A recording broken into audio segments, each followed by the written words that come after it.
everyone. Welcome to another episode of Rebecca and Rebecca, where we love books. My name is Rebecca Yager, and my partner over there is Rebecca Reed. Hi, Rebecca. Hello. So, as I've mentioned, Rebecca and I love books. We're readers, we're writers, we're reviewers, and today we get to do our favorite thing of all, and that's interview authors. And we have a fun one today. The lovely and delightful and very talented Pepper Basham is with us. Hey, Pepper. Thank you. Hey, how are you guys? We're good. We're glad you're here. So let's tell folks a little bit more about you before we dive in. So Pepper is an award-winning author who writes romance peppered with grace and humor. Writing both historical and contemporary novels, she loves to incorporate her native Appalachian culture and or her unabashed adoration of all things UK into her stories. Pepper currently resides in the lovely mountains of Asheville, North Carolina. She is a wife, a mom to 5 great kids. She's a speech language pathologist, so I hope I speak clearly today. She's a lover of chocolate, jazz, hats, and Jesus. What more do you want? So, all right, let's dig in. So we just told folks about your bio. I want to hear what's not in your bio. What would people be surprised about or something that's not there? I like to play Minecraft.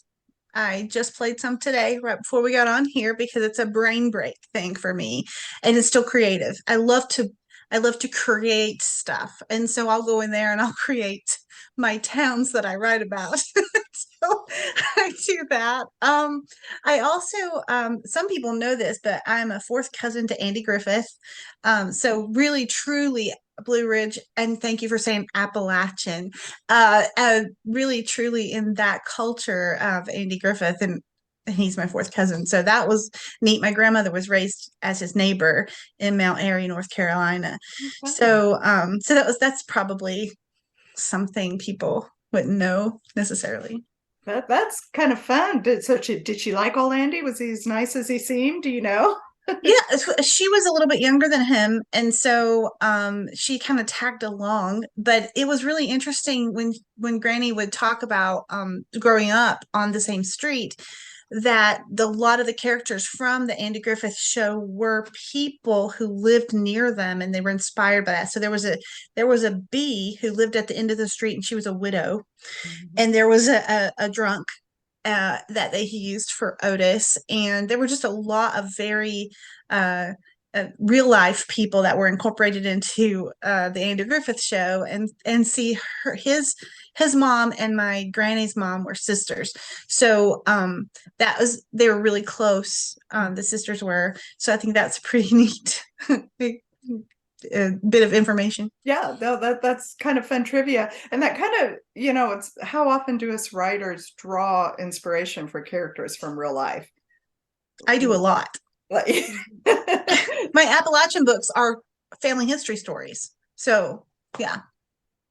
really, really cool. So, you always wanted to be a writer, or when did you know you wanted to be one? Well, my mom said I've always been good at telling stories, whether they're all true or not. It's a thing. But I, as far back as I can remember, I was right when I could write. I would write stories. I would try to illustrate them too, but the art skill went to my daughters and didn't come to me.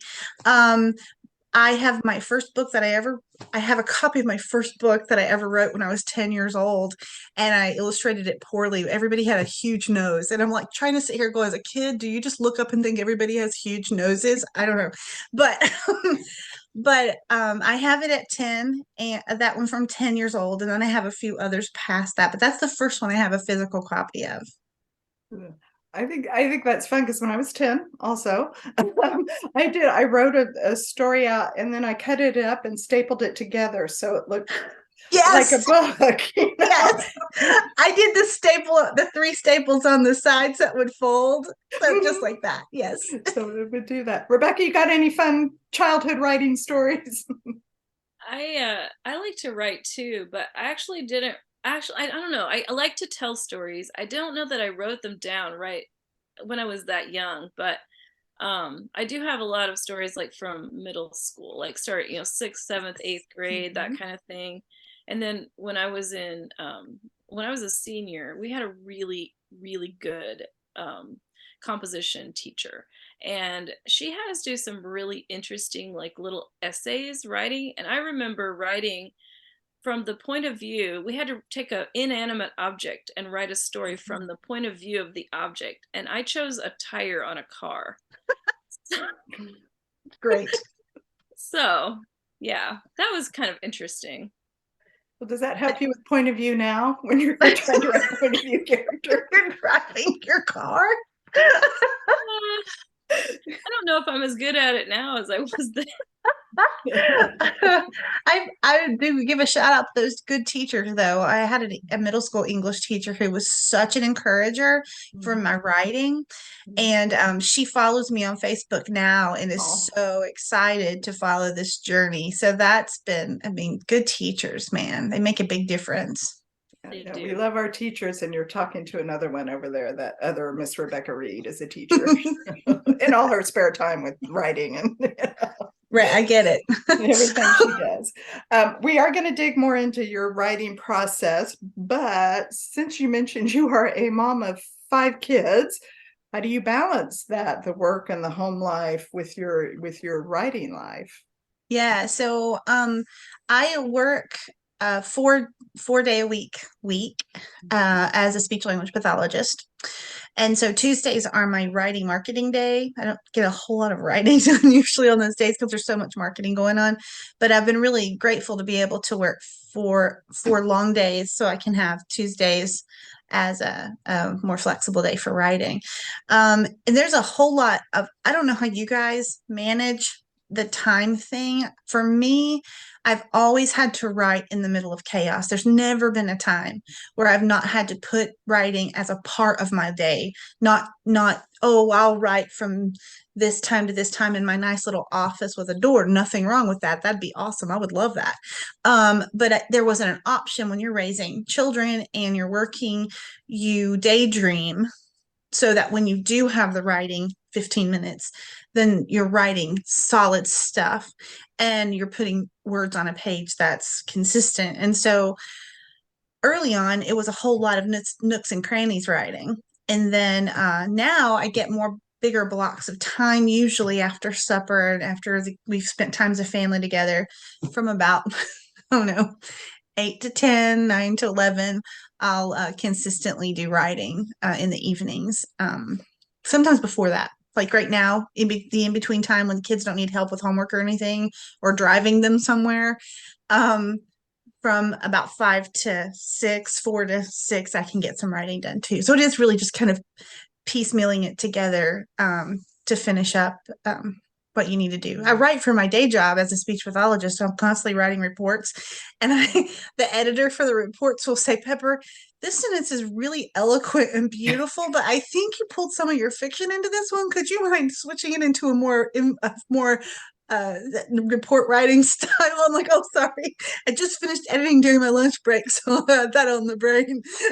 So stuff like that will happen too. I mean, switching gears like that. And I've always admired the writers, and Rebecca, I don't know if you're this way too, but who can write in the 15-minute chunks like that. Because it's almost sometimes when I get started, I don't want to stop either at the end of that 15 minutes. Rebecca had, which Yeah, was, that's I can. It's not my preferred thing, but No. I have written during lunch break, where I have 30 minutes and I'll eat and write at the same time, or whatever, eat really fast and then write for 15 minutes or whatever, and then yeah, I've got a few minutes here, a few minutes there. I've written on my phone, I've dictated into notes. I've written several thousand words while driving to an ACFW meeting. So, Yeah. Yeah, everywhere, right? It's really yeah. in filling in the time. I don't know about you guys, but a lot of priming for writing because my time usually isn't, and now it is in the evenings. I have a more more time consistently. But daydreaming about the story is priming me for when I do get to write. It means the words that I put out, or I can put out a lot of words when I need to because I've been thinking about it before I get to it. So, like Rebecca was talking about with the driving, when I'm driving from one place to the next place, I will be thinking about, okay, this is going to happen next, and here's the next scene, and I need to write that down when I have my time tonight to write, and that really helps a lot. Mm. Um, being that you write both contemporary and historical, and sometimes have to write in chunks, about how long does it take you to finish a book, or does that depend on the research with historical, or Historical is usually longer just because of that aspect, that research aspect. I'm light on historical details in my book. I still put them in, but my characters are really the ones driving the story. So if people are reading my books to read this name of what type of chair the person's sitting in, or the type of, the details of the type of gown, which are both amazing. I love reading stuff like that too. Like I love Laura Fran's, all of her books. mm-hmm. And she writes those kinds of details that are beautifully done. But I'm a just thinker, which means I think bigger picture. So I'm moving forward without I don't describe a lot of the details. So that helps sometimes with not having to research exactly the type chair. But but yeah, I would say historical takes me a little bit longer. Usually if I am on a good writing roll, I can get a historical book done in 3 months. Contemporary, I can do in 2 months if I'm on a good writing roll. But that's always the if, right? All of us are there. We can have something happen in our family or in our heads that totally blocks the process of writing, and you pause and you're like, oh, okay, I don't know what's going to happen next. So, yeah. All right, well, let's talk about the Mistletoe Countess, since that's the book that got Rebecca and I going here with you on this. So yeah, do research for that, I presume. So was there an oddest piece of information you found during your research? Anything fun? I found lots of fun things, but I don't know. I'm trying to think if I found anything odd. I mean, I had to research things like how secret doors worked in old houses, and I did a whole lot of literary research because Grace is such a reader. So, and I'd read about 80% of the books that I put, maybe 85% of the books I put her into the Mistletoe Countess that she's read. So at least I could reference things I understood from the stories. But if it's been high school since you read a classic, you're having to go back and relearn things. And there were some books that I first referenced in there, and I realized they were not going to glorify God. And so I was like, oh, we are going to take that classic out and put this one in instead. So I did did some research on ghost hunting for the Victorian era, because she would have been at the end of the Victorian era into the Edwardian era, and people's fascination with the macabre. So I did a little bit of that, but I didn't put a lot of what I researched into the story because it didn't fit with what she was doing. So yeah, I did a lot of research about the weird things people would put on display for viewing, and yeah, I was like, no, I don't want to. I don't want to put this in there. So yeah. Rebecca, you're making such a face over there. I was just thinking like about the story, and I was like, yeah, because Grace didn't really believe in any of that macabre stuff. She was so practical that she would have just been like, that's not real. Right. And see, that's the more, I know you guys know, as writers, we start a book here, and then the book starts growing, and it may not be the same one we were daydreaming about here when we get here. And so I always knew I loved her completely. I loved her genuineness and authenticity. I loved her faith is amazing to me because it's so, yeah, God will take, it's just like, Yeah. God has me I think I want to aspire to that kind of complete devotion of understanding he's in control, because she has that along with this weird childlike humor and imagination. And so, yeah, she wouldn't have. She didn't really believe in the ghosts, but she liked the idea of believing in the ghosts. Yeah. It's kind of like now, I don't know if you guys do this. I don't, I know Santa Claus isn't, sorry, Santa Claus isn't real, but I love the idea of thinking that he is, right? Even though I know that there's not going to be a guy in a red suit jumping down my chimney. Hopefully not. He'd be arrested on Christmas Eve. But I love the magic. You know, the imagination behind it is still something I want to hang on to, even though I know it's not practically going to happen. So did Grace, because Grace is such a fun character. I mean, you had to almost have to rein yourself in, because didn't she just want to take over every? She did. She did.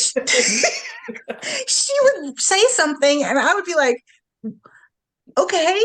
I mean, I know we tell non-writers things like this, and they think we're crazy because they're like, "Well, you know the words," and I'm like, "No, seriously. No. Once the characters start speaking, it's them speaking, and we're just kind of along for the ride, going." Oh, and you know when you write it and not the character, because you'll write the sentence, you'll be like, they wouldn't say that. That doesn't sound like them at all. And so she'd have stuff pop out of her mouth, and I'd be like, no, but that's what she would say. Right, exactly. Oh, but that had to be so much fun, and then you had to balance her with Lord Percy, with Frederick, who, you know, I have this wonderful image of him, but he just almost seemed overwhelmed by her at times, but intrigued by her, because it's like the life he wanted to live, you know, if he would let go. Yeah.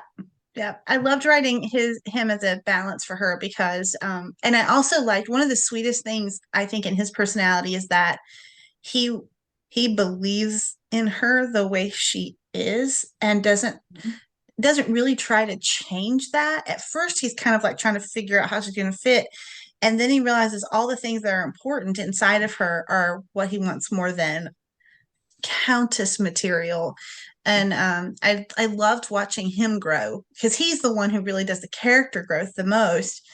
Grace pretty much stays pretty similar all the way through. She grows some as the fact that life is growing and experiences, but yeah, he really has a lot of character growth. Yeah, you're right. He does change a lot, and it is fun to watch him lighten up and be able to look at himself in a different light. I think that was the best, you know, just how she changed his opinion of himself and made him realize that he wasn't to blame for all the things that he was putting on, all that guilt that he was putting on himself, and finally was able to let go of that. That was great. I love that. Yeah, and her name is Grace for a reason, right? One of the things I really wanted people to, her name was Grace from the beginning, but when I started, it's cool how God will do that, right? He gave, you know, I knew her name was going to be Grace, but then the more and more I saw how she was impacting him for the good, that it was this beautiful God handprint on the story that was kind of like, that's what I do when you know me. I change you. My grace changes you for your good. And that was for me as an author, and I would love to hear if you guys have similar experiences. I was in the middle of that story, and I started crying at one point, because I was like, oh, that's how you love me. Oh, that's what you want for me. You want me to be free like that. You want me to understand how loved I am, despite my brokenness. And so I loved how that came about, even in this lighthearted, funny, sometimes ridiculous story, that there's this deeper thread in there. And it's really lovely, because, you know, we write Christian fiction. You know, it's our goal to spread this, and you want to impact the readers and give it. But what you described, guess what? You know, when we dig into the word every day, and I know, you know, pray over the keyboard every day, and that our words are his words that we want. You know, there's that one reader that needs to read or see exactly what we've written, and gosh, what a privilege, because it's all from him. But it Exactly. impacts us as well, to get touched that way. Yeah, definitely. It's fun. I think that's, well, I don't, fun is maybe not that, it is fun, but it's just so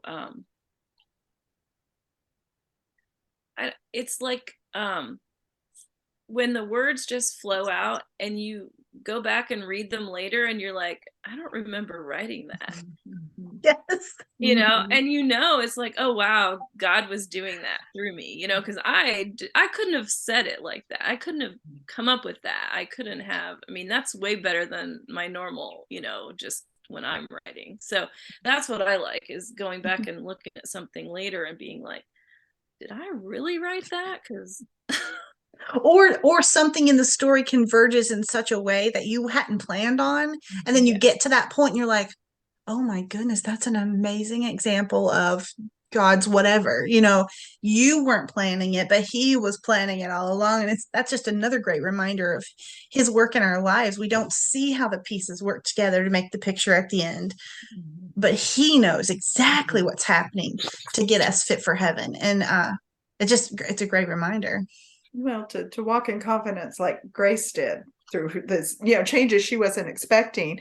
But I also think about the Grace, her sunshine in Mariah's life. Look at what Lady Mariah was carrying through this book. And we're not giving any spoilers, but man, what a love. Read the book. Just read the book. We told that in our review, Rebecca and I. We're just like, definitely read need it. to read the book.